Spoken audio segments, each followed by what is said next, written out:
thinking about, like you mentioned, like, there are important things about whether the new company will let you take vacation on proper time, or like, how will be a cultural fit. But speaking about the project overall, like if you are in position of choosing a project to work for, what criteria are important to you as a software engineer?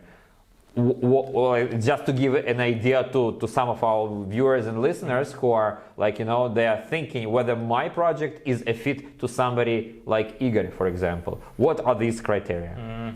Okay, talking about current project, like I had, I don't know, 4 or 5 offers on hands, and what did I win for this project was that it was a completely new project. So we started from scratch, and starting from scratch is it's always an interesting experience, because you should take a lot of decisions, yeah.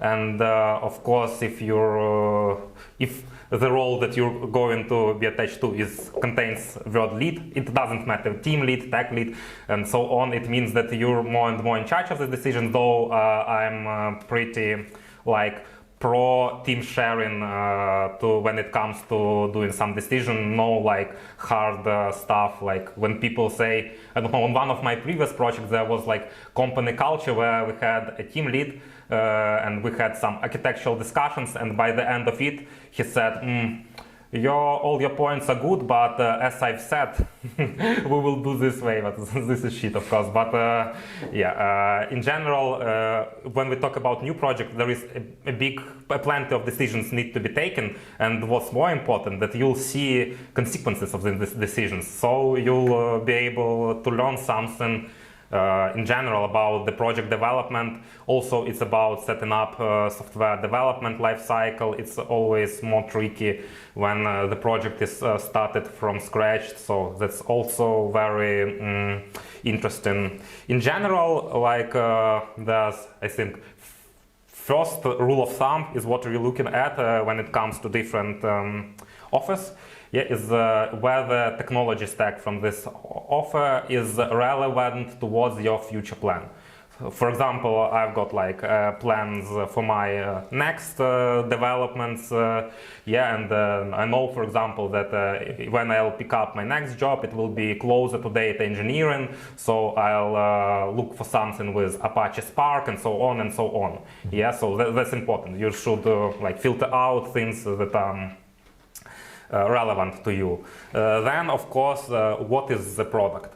First, I think this is a blacklist, whether this product is not in the blacklist. For example, for me, gambling projects or online casinos, all that stuff is in the blacklist, because I don't want to take part in stripping people from their fair-earned money. Yeah, so though these projects are very interesting from technical perspective, because there is real-time bidding, very high load. So from algorithmical perspective, this is perfect. This is one of the most interesting things that software engineer can work on, because load is very high. Decisions should be taken very quickly, very rapidly. Yeah. So really interesting engineering. I've got friends who work for such companies, and it's always pleasure to speak with them. They always tell you some insights about interesting stuff, which you will probably use a couple years later when it comes to aftermarket. Yeah,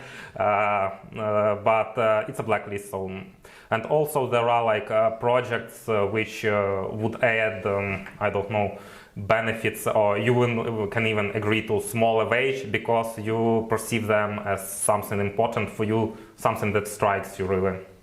Yeah. Then, of course, I think it would be a growth perspective if you're looking for employment of at least a couple years. Yeah. It's also very important to have a very clear roadmap where it will which direction this project development will take, and where this project can take you with itself. Yeah, so how can you develop within it? Because in general, what's bad is that a lot of projects, they are just focused on like delivering new features, yeah, without any clear understanding of the directions. What should people learn to be able to help this project grow, and my recommendations to the guys who try to outsource the project is to have the very, very clear roadmap, and maybe explain this roadmap among the advantages of the project. That, for example, I don't know, currently we're working on integrating some, I don't know, AI pipelines to our project, and maybe for somebody it would be a very interesting experience and very good to know. I don't know, yeah, that's the point, I think.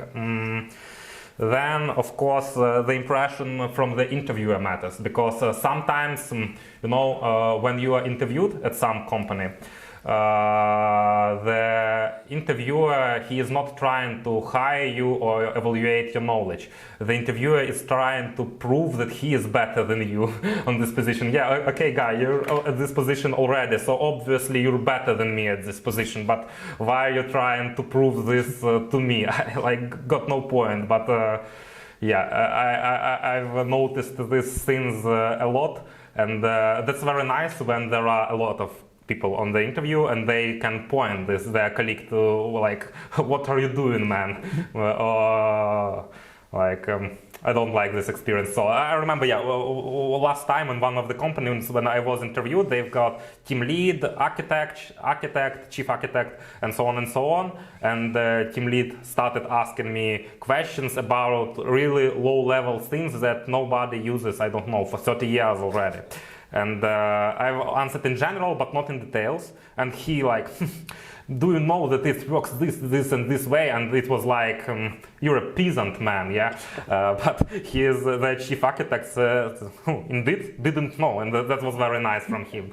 But in general, it makes the impression of not very healthy culture. You've got some, I don't know, peacock, which is trying to prove that he is the best by the expense of their colleague. I would doubt that I want to work in such an environment here. I see.